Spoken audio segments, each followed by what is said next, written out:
Hello, church.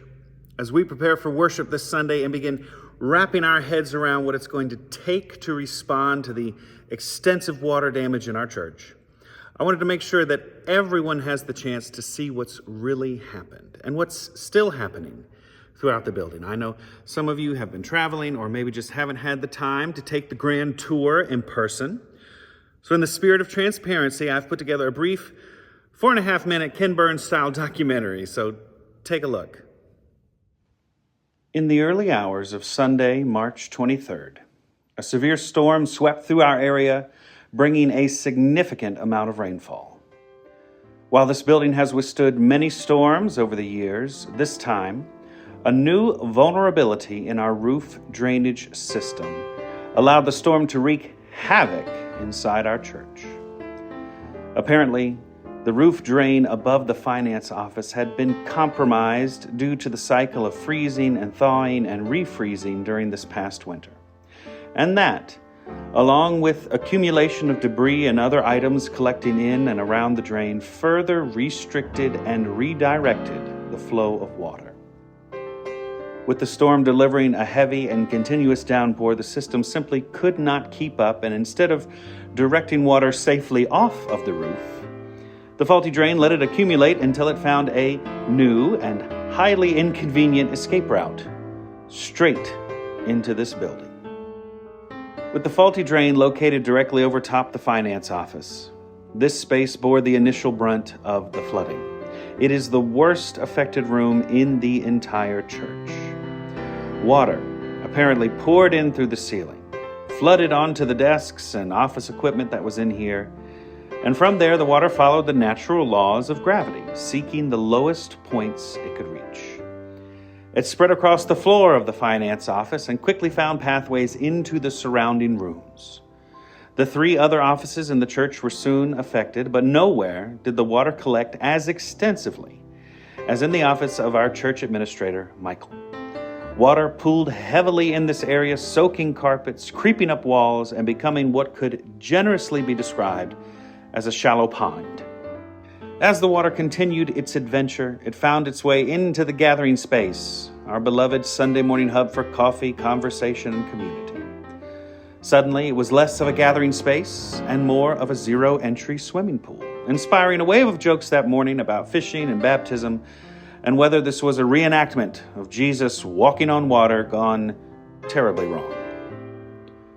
From here, the water dispersed in multiple directions, some of it traveling down the hallway and across the gathering space and even into the sanctuary itself. Though the extent of the damage in the sanctuary was not as severe as in other areas, it too will require attention. The water, persistent as ever, followed the call of gravity, slipping through holes in the flooring, dripping through ceilings, and running along walls, just eagerly seeking new places to wreak havoc. Downstairs, the damage was extensive. The youth and children's ministry room took a direct hit. The foosball table, air hockey table, even the Xbox have officially been declared beyond salvation, which is ironic given their setting. Even back into the youth storage and craft supplies room, all of that stuff had to be pulled out, emptied out as well. Meanwhile, water seeped even into the bathroom behind the kitchen, pooled across the entirety of the kitchen floor, taking out the tiles and ceiling in this room as well, spread into the pantry area, all because water is good at one thing: finding every inconvenient place possible to go.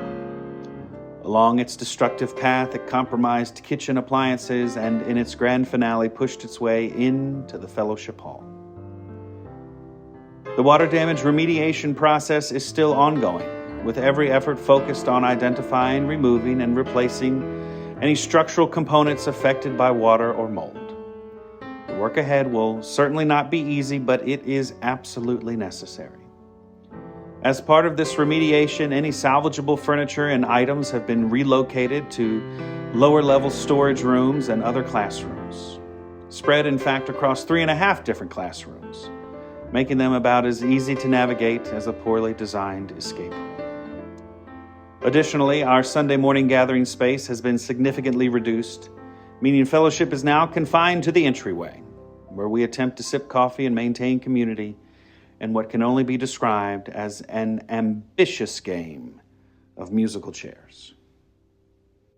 My friends, what we've experienced over these last few weeks is more than just water damage. It's disruption, loss, and grief. It's the disorientation of familiar and beloved spaces ripped up and torn apart.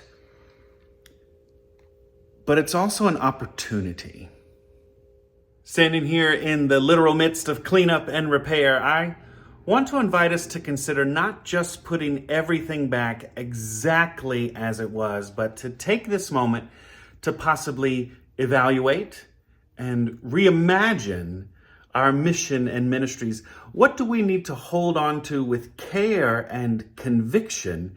And then just as importantly, what might this moment be calling us to release, to let go of, in order to make space for something new? As your pastor, all right, I don't think the work ahead is just about fixing drywall and repairing carpet. I think it's about transformation. And I say that not because it's my office that got tore up, but I say that truly because we are Easter people. We proclaim and believe in resurrection, but resurrection doesn't happen without death. Something always has to give way for the next new thing to happen. And so standing here in this empty room with the studs exposed and the floor torn up, friends, I believe we have a real and tangible and unmistakable opportunity to experience the kinds of things that our God does when we let go of what was in order to make room for what will be.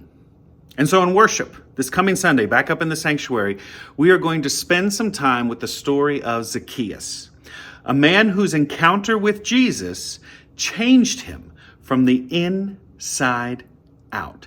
His heart was transformed, and that change did not just stay inside him, but the people around him could see it. Many of them probably even benefited from it. And friends, I think that is the kind of transformation that we are being invited into.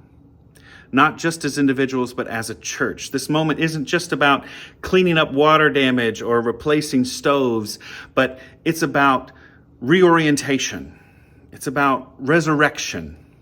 And what better time to think of that than the season of Lent, right? A season meant for reflection and repentance and change.